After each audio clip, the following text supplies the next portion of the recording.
Welcome to tying Michigan's best trout flies. Today we're going to be tying a fly called the Hairy Drake. It's an old Earl Madsen pattern, and it's really the very best pattern you can use during the daytime during Brown Drake and Hex hatches. So let's get started. Today we're going to be tying an old Earl Madsen pattern called a Hairy Drake. Now Earl was a well-known guide many years ago in the ensemble manatee system from Grayling, Michigan, and Earl was an innovator. This pattern is almost forgotten for some reason, and I really don't understand it because it's extraordinarily effective as a daytime fly, especially when brown drakes and hexes have started to emerge. If you want to catch some fish during the daytime, this is the fly to use. I'm using 3/0 monochord yellow. I'm taking it back because it's going to have a post. We're going to put a post on right about there. And Earl used white deer hair. In those days, they used whatever they had at hand. You'll see as we continue with this pattern. White deer hair for the post. And it's much better post material than calf because it's so easy to work with. Maybe a few long ones we can pull out. Just a couple wraps is all it takes to put deer hair into place, as you'll see here. And then we cut this, come in and cut this on an angle, and then lift it up to post it. It only takes a couple wraps to straighten up the deer hair, as you can see. Then we can post it, and I do this by, I switch the thread over to my left hand, I hold the post with my right, and I bring the thread around, and then I catch it with my middle finger all the way up. And depending on how big a post I need, sometimes it takes as much as 8 or 10 thread wraps, and then I bring it back down until your post is in place, just about like that. You can bind down any errant fibers that you might have. Now your post is secure. Now, when Earl was tying in those days, they didn't have synthetics, they didn't have the things that we have now. They used what they had at hand. Deer hair was one, and the tail on this fly Earl made out of gray squirrel tail. So we're going to use that, and it was a big and a long section. No doubt they knew that flies had trailing shucks in those days, just like we do nowadays. So we put this on, and we want this to be actually just a little bit longer than the entire hook. So measure it there. Then back, we're gonna attach it right behind the post, so you can trim it right there, so it butts up just behind the post, and we'll attach it right behind the post like that.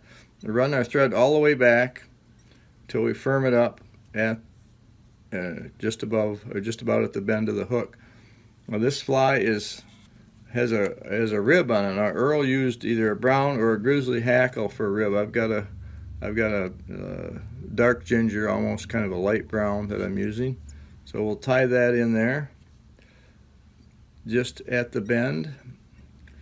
And then the body on Earl's fly was yarn because that's what they had, but now we have poly, which floats a little better, so that's what I'm going to use. And it was yellow. He had a little bit of ribbing in there as well, but I'm not going to use that. But we're going to put on the yellow poly.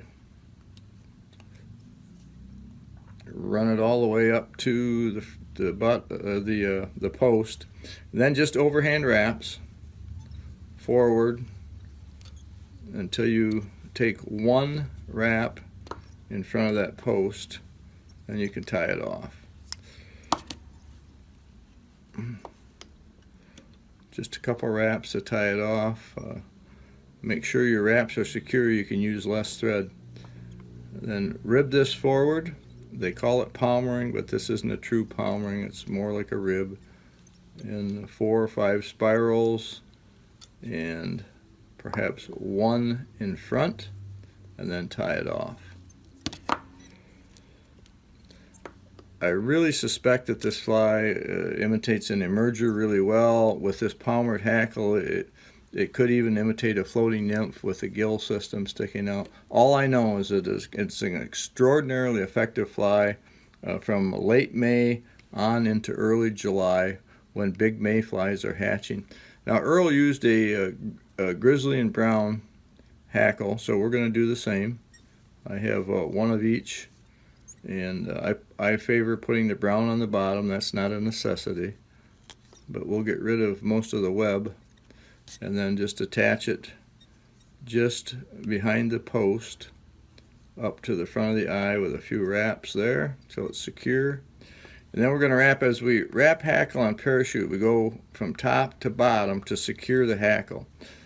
When we do that, and each wrap goes beneath the preceding one, then you won't have to worry about your hackle popping off the top of the parachute. It'll stay in place.